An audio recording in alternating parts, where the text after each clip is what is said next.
and welcome to the Sci-Fi and Fantasy edition of Incoming, the vidcast that looks back at my favourite miniature releases of the week.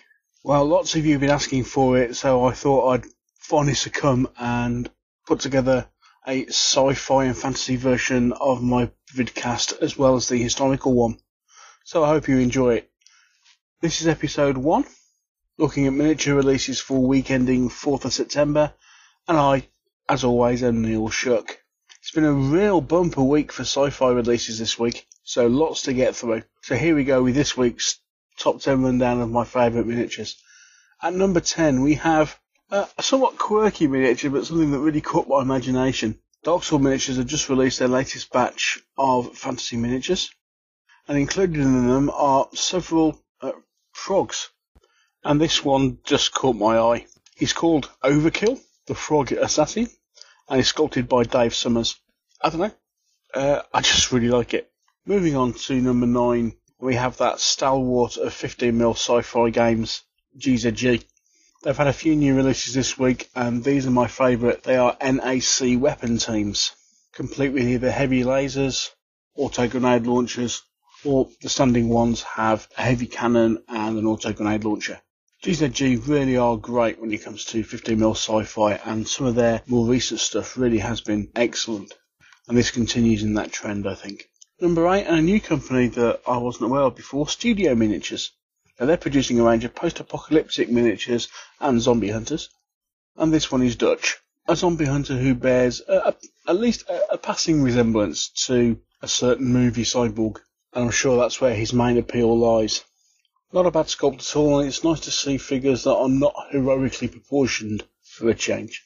Number 7, and one of several new releases from Reaper. 7 new figures from them this week. This, I think, is probably about my favourite, although it's a bit of a weird one. This is a Frost Giant Priestess, sculpted by Derek Schubert. I think the windswept feral look of this particular model appealed to me, despite the fact that the pose otherwise is a little uninspired. Next up we have greens of my favourite fantasy race, the Dwarves. These are from Black Hat, and they are the long-awaited greens for the Shattered Isle Dwarves, which were, I believe, originally going to be released by Spartan. Fairly typical dwarf sculpts on the whole, but to be honest, I just couldn't resist a range which includes a war haggis. I'm sorry, but that is just awesome. At number 5, we have the second of Dark Sword's new releases that are featured in my top 10. This is an anti-Paladin, sculpted by Jeff Grace, and looking at this figure, it's difficult to believe it's actually 28mm. Fantastically detailed. Simply a really great sculpt. And then at number 4, I think Jeff has done an even better job with this next Dark Sword Miniatures release, and this is Ygritte the Wildling.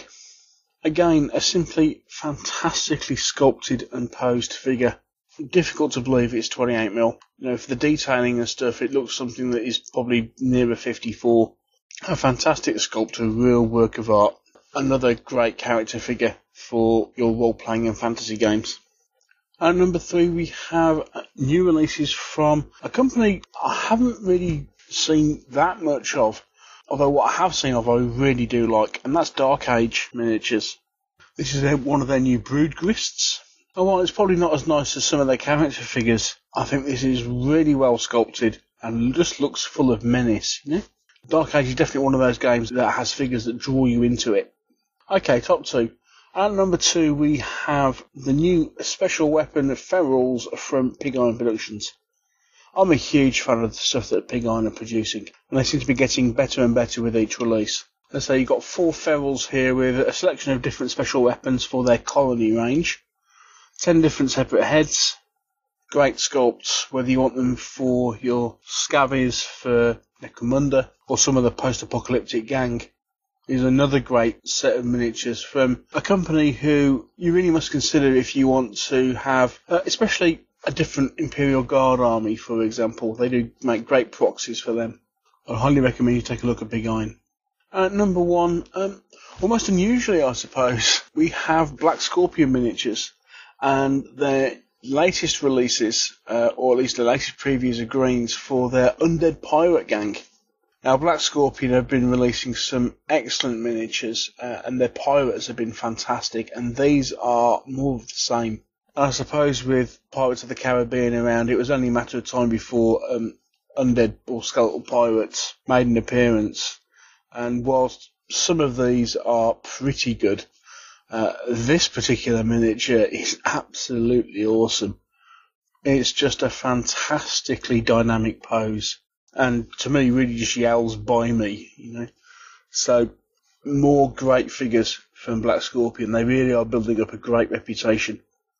So that's it for my first top 10 of sci-fi and fantasy figures. It really was an excellent week for releases and very difficult to pick a top 10. And to be honest, the top 5 or 6 could be switched either way around. I was umming whether to put the Dark Sword figures much higher. So the top 5 could actually be an equal top 1 in my opinion, to be honest. I hope you've seen something there that you like, or you might find interesting.